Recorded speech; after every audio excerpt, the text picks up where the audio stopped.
This is my nephew Ryland. He's 5 years old, he's in kindergarten, and tomorrow he will have his first soccer practice.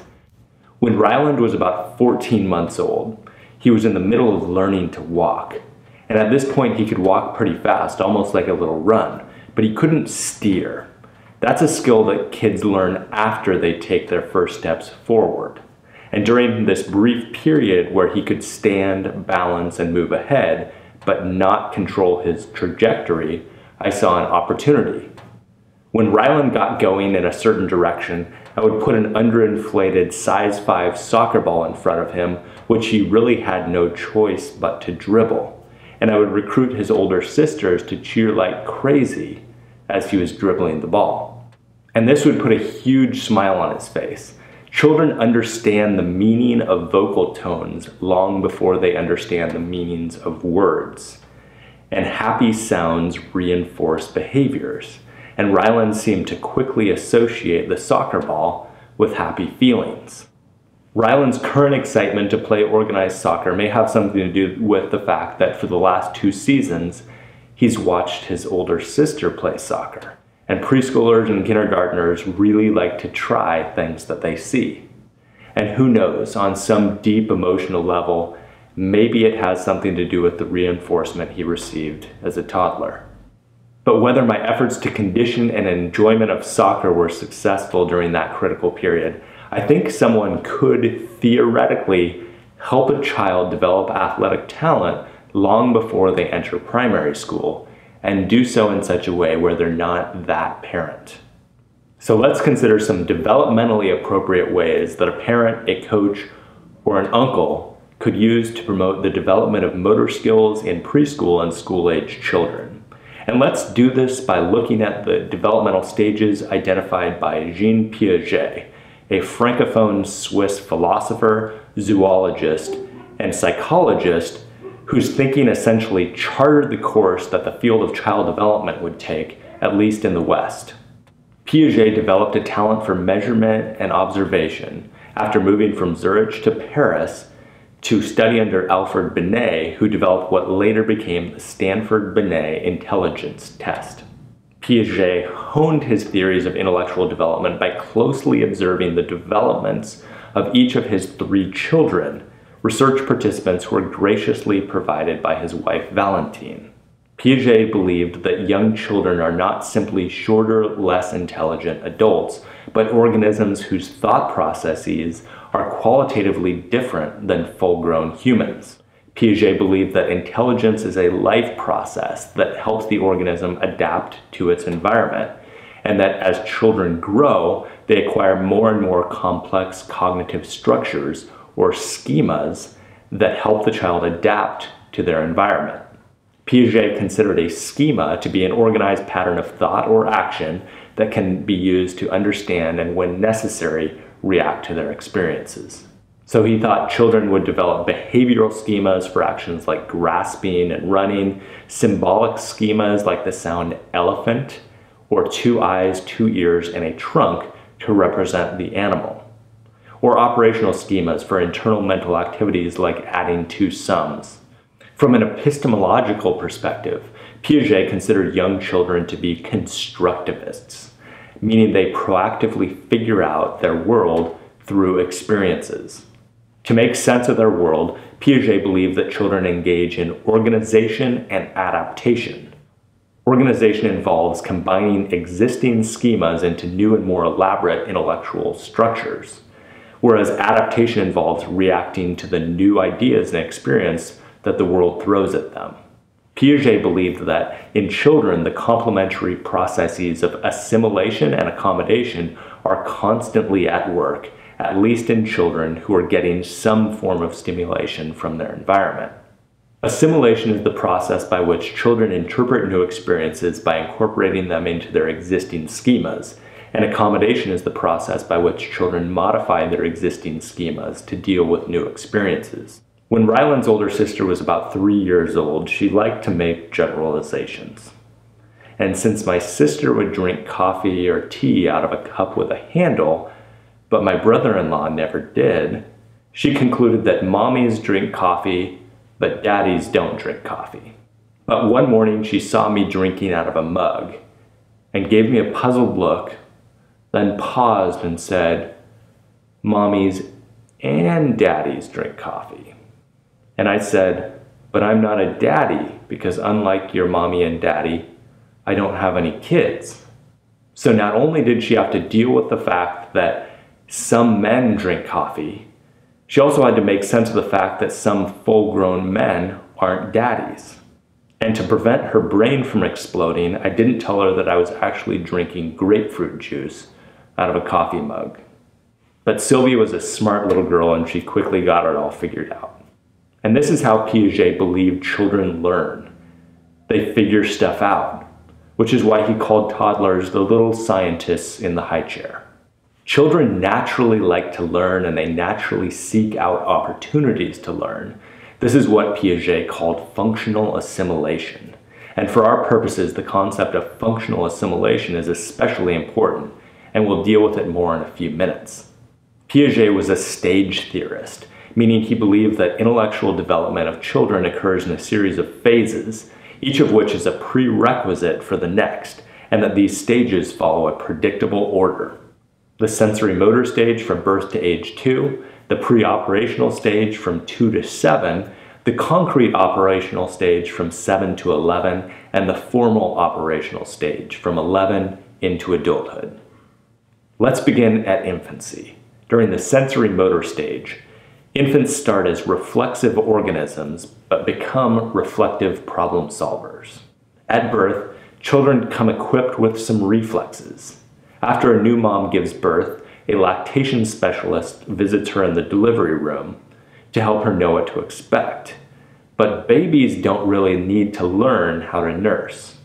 They have a rooting reflex which prompts them to turn their head towards anything that brushes their cheek, and they have a sucking reflex that prompts them to place a nipple or the tip of a pinky finger between their tongue and palate in a sucking motion. The palmar grasp reflex causes infants to close their fingers around something that touches their palms, and their grip is strong enough to support their body weight. But they sometimes let go spontaneously, so if you're a new parent, don't perform this parlor trick at your next cocktail party. Infants are also born with a swimming reflex. If thrown face down into a pool, infants will start to swim, or at least doggy paddle. But they don't always hold their breath, so be careful with this one as well. And infants are born with a walking reflex. If held upright with their feet touching a surface, they'll put one foot in front of the other as if they're going to take off walking, despite the fact that their legs can't support the weight of their body and their neck isn't strong enough to support the weight of their head, and they're months away from being able to balance upright. The reflex is there nonetheless. So during the first month, most movements are random or reflexive. But infants start to get a little more deliberate from months 1 to 4, when they repeat behaviors or primary circular reactions like kicking their legs that they discover by chance. Like, oh, that was fun. Let's do it again, and again, and again, this time with feeling.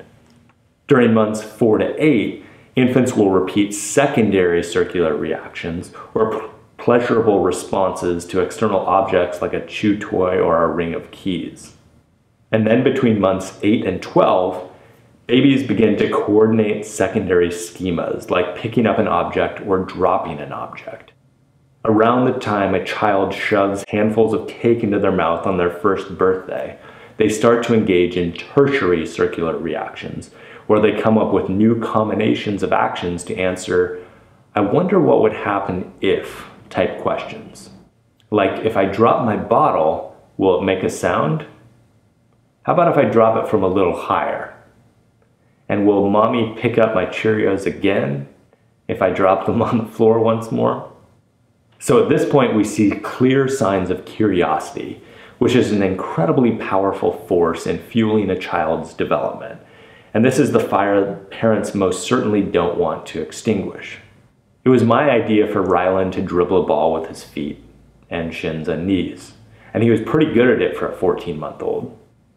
A few days into this little experiment, we were at a family reunion with distant relatives who hadn't seen each other for several years, so someone thought it would be fun to have a talent show for the kids. And on cue, Ryland, the youngest of the participants, dribbled the soccer ball across the stage, and fortunately someone caught him before he fell off. Because in addition to not being very good at steering, children aren't very good at stopping when they're learning to walk. But after dribbling the ball with his feet and knees, Ryland would start to experiment. It was his idea to start picking the ball up with his hands and push it down as if he was trying to dribble a basketball, and pick the ball up again and toss it in the air. During the tertiary circular reaction stage, a toddler really is like a scientist in the high chair. And I think their propensity to experiment at this age could be harnessed for talent development. Between 12 months and 18 months, toddlers are constantly trying to figure out how stuff works and see what happens if they squeeze things and push things and drop things. So if a parent wanted to help their child develop motor skills, one of the most important things they can do is make sure that the child's environment is suitable, an enriched learning environment, to use the parlance of child development. Realizing that kids want to pick things up, drop things, and throw things, it's important that the child has things they're allowed to play with in these ways. So it may be good to put away the breakables for a few years. Maybe replace the crystal coasters with something a little more cardboard-like that can be used as a frisbee without shattering a window. Or maybe designate a free play space in the home where the toddler is free to touch, drop, and kick and throw objects that aren't heavy enough to damage walls or siblings, so that they can experiment without constantly being interrupted with things like, "That's just for looking and not touching," or "No, we don't throw priceless antique vases at the television." Left to their own devices, toddlers will seek out opportunities to learn, keeping their parents on their toes with all sorts of functional assimilation, opening things up and climbing up things and banging things together. And between 18 months and 2 years, toddlers invent new means of interacting with their environment because they have developed the ability to solve simple problems on a mental or symbolic level without trial and error. So for example, an almost 2-year-old might push a chair towards a kitchen counter so they can climb up and see what's happening on the stove. But this also means that if children have access to play spaces and objects that are safe to use, they will be pretty creative, and they will teach themselves motor skills through experimentation. So parents don't need to glue a 9-iron to their child's hands if they want them to grow up to be a championship golfer. But they will want to provide an environment that is both child safe and child fun, and make sure that they're modeling behaviors for the child, giving them ideas for behaviors to reproduce. If you want your child to shoot baskets at a little hoop, for example, don't provide instructions. Okay, stand here and shoot the ball like this. Just let them see you shoot the ball lots of times, and they won't be able to resist the temptation to try it themselves. For better or worse, little ones imitate what they see and what they hear. Between 8 months and 12 months, babies will start to imitate people they interact with, and between 12 months and 18 months, their voluntary imitation of sounds they hear and actions they see becomes much more precise.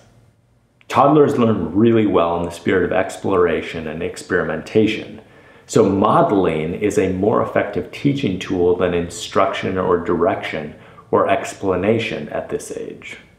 And giving them the space and the objects to play with and the freedom to experiment and imitate are great ways to promote a child's motor development without being that parent.